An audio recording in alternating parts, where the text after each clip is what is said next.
This is the Bema Podcast with Marty Solomon. I'm his co-host, Brent Billings. Today we walk through the 2nd and 3rd centuries of church history. Why are we so not Jewish in our Christian practice today? What happened to cause such a schism between Jews and Christians? Yeah, our first real episode of getting into the meat of session 5 here. And probably good just to, hopefully everybody listened to our last episode. Obviously the idea, I would imagine everybody did. But just some disclaimers that we gave there. Our goal here, like this is a session on church history, but our goal here is, again, not actually the church history. I'm not going to dive in deep to church history. I'm not an expert in church history. I don't care about church history in the same way. What I care about personally, and what I think we care about here at Bema, is the Bible. I care about the Bible. I care about what the narrative of God looks like and what He's been calling us to do. Why church history is relevant is because I want to understand what happened to the Bible, what happened to us in the way we related to the Bible, because I care about the Bible. So, again, like if you're really into church history, you'll be frustrated throughout the session. That's okay. There are lots of other great podcasts out there, I'm sure, that dive into that. We're stepping way back. We're taking a 10,000-foot perspective. I will not be diving into the nuances. When I get to your pet period of history or your favorite topic or subject, or you will often be like, go into more detail, or it's far more complex or nuanced than that. And that's certainly all true. I'm making some sweeping observations. I'm trying to take a huge sweeping look at what has happened throughout history. So quite frankly, Brent, you've been listening to some podcasts. You've been reading the same text that I used when I was in college. You may actually be more studied and up on this stuff than I am. So you might hear Brent Billings actually chime in here and correct me and give some thoughts on church history as we go through. It might be fun. We'll see about that.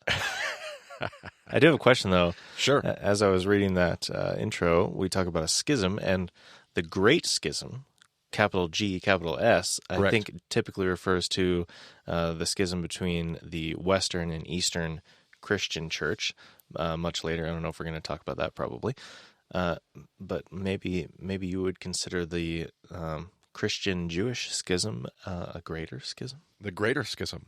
Yeah, sure. I don't know. I've never even thought about that. Actually, church history will actually just add more fuel to an already confusing fire, because church history is really convoluted when it comes to the schisms and what they use to refer to them as. There's the Great Schism. There's the East-West Schism. But the East-West Schism is typically referring to a later schism, like the East-West of the Western world. So it's even more confusing. So there's already some schisms that are talked about. So it can be. We'll talk about all of them as we go through this session, but at least the big ones. But yes, this one is in my mind. I don't know if I'd say the most important, but as far as where my reference point is coming from, certainly the most important. This schism here. It's a substantial moment in history, at the very least, without a doubt. And maybe I would say the reason I might not end up piping in that much is that church history and history in general is just so vast, and there's so much to know about it. And we don't really want to make a 3-hour podcast episode. So yeah, you either kind of dive all the way in, or you just kind of take a wider look. Right. Or take an option B. Yeah, for sure. And we do have some presentations, so you can pull that up. It won't be a whole bunch of slides, but some timelines that Brent has created for us to kind of help us. Some disclaimers on those. Brent's going to do better than I did back in the past, but these aren't meant to be like perfectly to scale. They're not meant, like, the points of the timeline are not necessarily like perfectly positioned at just the right year. These are meant to like step back and be a visual aid for understanding the larger conversation. So these aren't like perfect timelines. That's not what their design is. They're just visual aids to help us understand kind of like how the flow of history worked. Anything you would add to that, Brent? No. All right, excellent. I look forward to revealing them to the listeners, though. Excellent. Well, with no further ado, here we go. We left off with that repeated question, what happened? Many students ask me this question, not just in reference to history of Christendom, but in reference to our Judaic roots. We come from an incredibly Jewish story, following a Jewish rabbi and his Jewish Talmudim. How did we become so separated from our Jewish foundation? There are many in scholarship who weigh in on these big questions. They have their opinions. From a historically respectable perspective, I have found two opinions on this that I find plausible based on what we know today and what I understand. And one of those two plausible opinions I hold personally. Let's start with the one I don't hold personally. The first opinion is based on an understanding of a much more defined schism between Jewish and Gentile church. And by that we really mean, what do we mean there? What two characters did we speak of in session 4, Brent? Paul and James. Yes, this Jerusalem church of James kind of pushing against this Pauline expansion into the world of Asia and Asia Minor, a very Gentile world. Why Paul instead of John in this case? John, I think, would maybe represent that later, but John becomes pastor to Asia much later in history, maybe after this is so relevant. And what feels like the tension, I'm going to say the tension we see in the book of Acts at the Jerusalem Council is between Paul and James. And then New Testament scholars that are of a more liberal progressive stance are definitely going to say James and Paul were completely different churches. Like, they're just different churches. And you can see that when you read your New Testament. I disagree, but that's their perspective. Okay. So definitely Paul and James. We kind of referenced that before. We discussed it before back in session 4, book of Acts, kind of throughout. So like I said when we had those past discussions, I don't want to miss the undeniable tension between the church in Jerusalem at the Jerusalem Council, the church of Asia. There's definitely a tension in the book of Acts, undeniable. But I also hold to that same record in the book of Acts and believe that the apostolic leaders were able to come to an agreement and a mutual understanding led by the Holy Spirit. What do we call that process, Brent? Binding and loosing. Binding and loosing. Talked about that in session 4. A process that I have heard about for many decades and only recently feel like I kind of sort of have a grasp on it. Yeah, absolutely. So that's what my understanding was. But this opinion from this school of scholarship believes that this Christian movement, which began in Jewish rank and order, was much more bent on the proclamation of their subversive gospel. And this created unwanted, especially in Asia, unwanted political tension. So if you remember, Brent, we talked about the Jewish exception, which was good for the Jew because it meant the Jew didn't have to worship the emperor. But that same Jewish exception, part of the deal was that it outlawed aggressive proselytization. Like, they couldn't go out and evangelize the Jewish movement. They got some political breaks, but they weren't allowed to go out and heavily recruit to their brotherhood. And so this new Jesus movement doesn't operate that way. Like, they're heavily bent on invitation into this new world, this new reality. There's a new king and a new kingdom, and this new kingdom is challenging. Just saying there's a new king and a new kingdom is challenging that status quo and upsetting the empire. This portion of Roman history was the height of Pax Romana. Absolutely. The world was Rome at this point. Absolutely. So this theory proposes that the Jewish religion jettisons its Jesus-following believers, who are mostly Gentile in nature. So this Jesus movement within Judaism is causing all these problems because they're aggressive in their euangelion. And so Judaism says, you're going to get us in trouble, get out of here. That's one plausible explanation. And there are certainly pieces in history to support that theory, but I don't think that's actually what we see happening, personally, and I've tried to make that clear throughout session 4, especially in light of recent scholarship. There's the late David Flusser was one of my teacher's teachers. So Ray was taught by a lot of people. One of them, Dave Flusser, he actually lived next door to Mr. Flusser, Dr. Flusser, for a long time. He suggested decades ago that early Christianity was predominantly a Jewish movement. Now Flusser is a Jewish scholar, not a follower of Jesus, not a believer in Jesus. And he said that Christianity was predominantly a Jewish movement that didn't see such internal tensions until much later. And that was not a popular opinion. Not in Judaism, not in Christian scholarship, just not a popular opinion. And one of the largest criticisms of his theory was the lack of evidence that Jews and Gentiles ever worshiped together. Like, we just hadn't found any evidence that Jew and Gentile would ever worship together. However, in the last 20 years, as archaeological efforts have increased, especially in modern Turkey, the world of Asia and Asia Minor, we are finding more and more evidence to suggest that Flusser was correct. You actually got to see some of these things when you went to Turkey. Yes, Brent? Yeah. I won't even show pictures because they're that cool. But we found some pretty cool archaeological finds that showed that that Jew and Christian, I shouldn't say it that way, that Jew and Gentile were worshiping together within the same fellowship and the same body. We also maybe won't show them because they're oftentimes very difficult to see. Yes, absolutely. Especially in a two-dimensional image. Like, you kind of need to be able to be there and, like, kind of look around. Oh, okay, I see it. Absolutely. But yeah, it's there. Absolutely. So come join us in Turkey. So that's one opinion.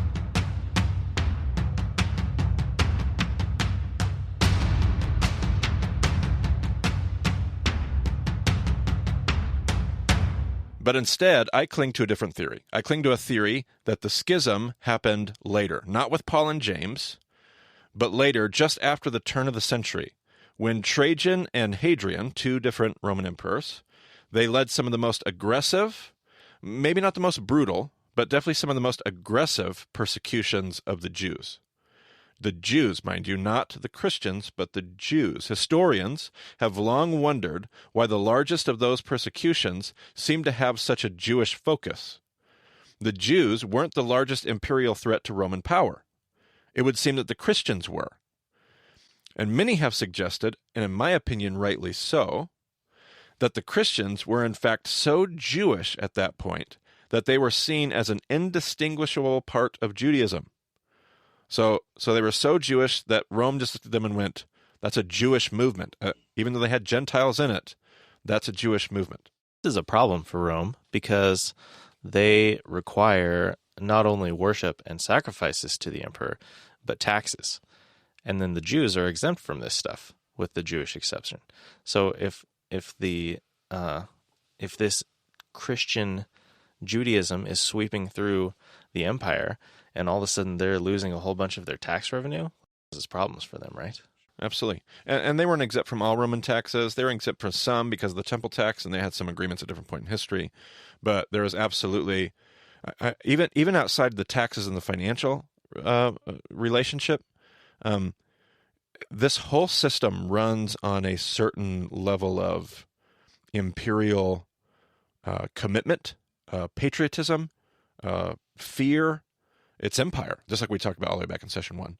And so, there's this definite, they need people to be bought into the Roman agenda. So when somebody comes in with a new gospel, a new euangelion, this is a major, major problem for Rome, not something they can just ignore.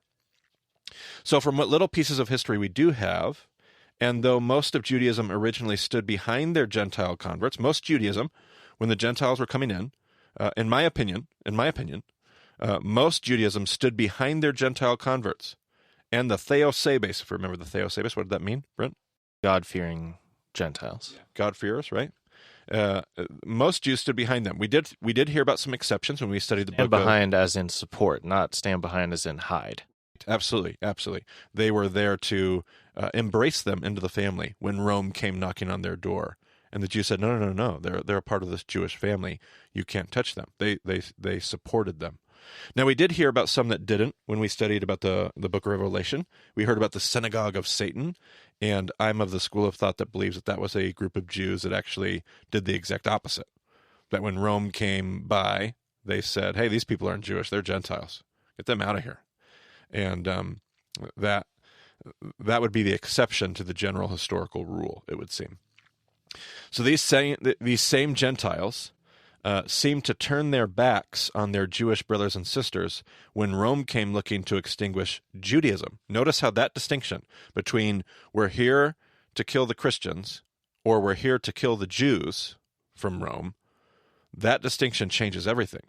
Because the Gentiles choose to fall back on their uncircumcised roots. They essentially say, well, you're here for the Jews? Well, we're not Jewish, and we got the foreskin to prove it. Like, we're Gentiles. they left their Jewish counterparts. They left them out to dry, created a schism that we have never, in the Jewish Gentile world, I don't believe we've ever healed. We've actually exacerbated it, but that's for the rest of session 5 to talk about. Following the Hadrianic persecution and the Bar Kokhba revolt, this helps explain why the writings of early church are so anti-Semitic in their teachings. Just 1 or 2 generations removed from the apostles, Brent, they're already super anti-Semitic. Like Irenaeus, one of the earliest, most respected church fathers, Irenaeus, somewhere late 2nd century, is a disciple of the disciples, and he's already anti-Semitic in his writings. Very, very vehemently against the Jews, and all kinds of people, by the way. Irenaeus is great, has a lot of wonderful things to contribute to church history, was horribly racist, horribly exclusive. Anyway, enough with that. We'll just let that be, because I just made every church historian major very, very frustrated by that comment. But nevertheless, just my personal opinion. But the schism, maybe we should put a link in there. We talked about the Bar Kokhba revolt. Probably some people that don't know what that is. Brent, maybe you can do a Wikipedia link for the Bar Kokhba revolt, so people can put that in their context of history. So this schism, this Jewish-Gentile schism, will have more than relational implications. It's not just that it hurt relationships. Now that the Jews are gone, this Jesus-following body, listen, has lost their connection to the what, Brent? To the text. They've lost their connection to the text. They no longer have walking libraries of Torah and the Jewish narrative to teach and lead them. We talked about this kind of like with Romans. Like, what would it be like to have all the Jews just leave, and now you got to figure out how to do this thing as Gentiles? We're a good millennium away from the printing press at this point. Absolutely. You don't just get to look it up. There's no Bible Gateway. There's no Bible. There's just no Bible. It's all supposed to be in your head. So the moment that this Jewish anchor was pulled up, Gentiles were left to lean on the only thing that they knew intimately. And unfortunately, the worldview that dominated the Hellenistic culture was Gnosticism. And you may want to review maybe our discussion on the book of Colossians. We talked about Gnosticism. Now, like I mentioned a few episodes ago, I have recently discovered that we are learning a lot about Gnosticism. Even things that scholars have taught very recently, people like N.T. Wright. We're discovering maybe there's more to the conversation. We've talked about this before. We're always going to be learning new things. We're always going to do the best with what we have on the table. And then 400 years from now, we're going to know things that we didn't know before. And you're going to look back and we're going to think, oh man, how stupid were we? But that we only can do the best that we can do with what we have. So we're learning more and more about Gnosticism. So I'm going to try not to make too big of a deal about this, because I don't want to overstate some things that maybe we'll find out were different. But Gnosticism is definitely running rampant, and there are definitely some negative attributes to Gnosticism. Maybe we've overplayed some of those things, but the dualistic nature of Gnosticism, and maybe we shouldn't call it Gnosticism. Maybe we should just refer to the dualism, the separation of spirit and soil, of body and spirit. This separation of all things spiritual are good, all things physical are bad. This docetism, this dualism, this is running rampant, and that's the second language of the Gentile. And so if you lose Torah and you have to think about and talk about God, you're going to do it in ways that you're familiar with, because you've just lost the Torah and the Jewish narrative that used to be your identity. So this conflicting worldview led to all kinds of corrupted teachings and beliefs.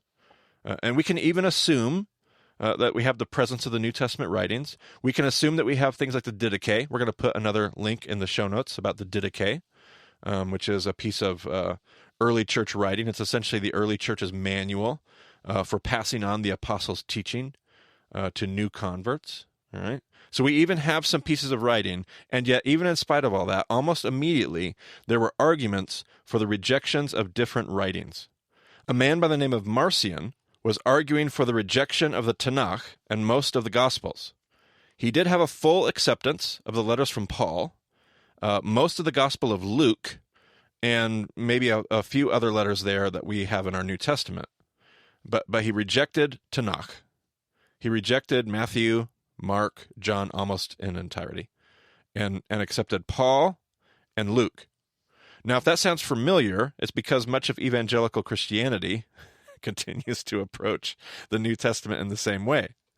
Like, what is it that we focus on? Who have we pointed out before, Brent, when we read the New Testament, like, what writings do we gravitate towards? We absolutely gravitate towards Paul. Oh, we just love Paul. Jesus is kind of hard to understand, but Paul we love. And what's the whole part of the book? Everybody that comes up to us with Bema, they always have to tell us, oh man, you've just made the whole, what part of the Bible come alive to me? The Old Testament. The Old Testament, because we don't talk about the Old Testament. So it's interesting. Marcion was eventually declared a heretic, and his arguments were completely rejected by Christianity. But it's interesting today that we actually still have a very Marcion-like view and approach to the Scripture and to theology. And I don't know if that goes all the way back and is tied directly to Marcion, or is just a really horrible coincidence. But we definitely, it's so funny that we talk about how Marcion was a heretic, and yet we really approach the Bible in many of the same ways, rejecting the Old Testament, maybe having a pet gospel, but just really elevating the teachings of Paul. That was heresy for the early Christians. But this whole interaction with Marcion and his arguments, his heresy, brought up the need for this Gentile movement to declare which teachings would be authoritative, which books belong in the Bible.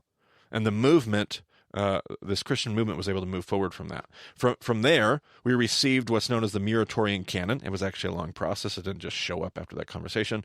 But through the processes that followed, we ended up with the Muratorian canon, which is basically what is your New Testament?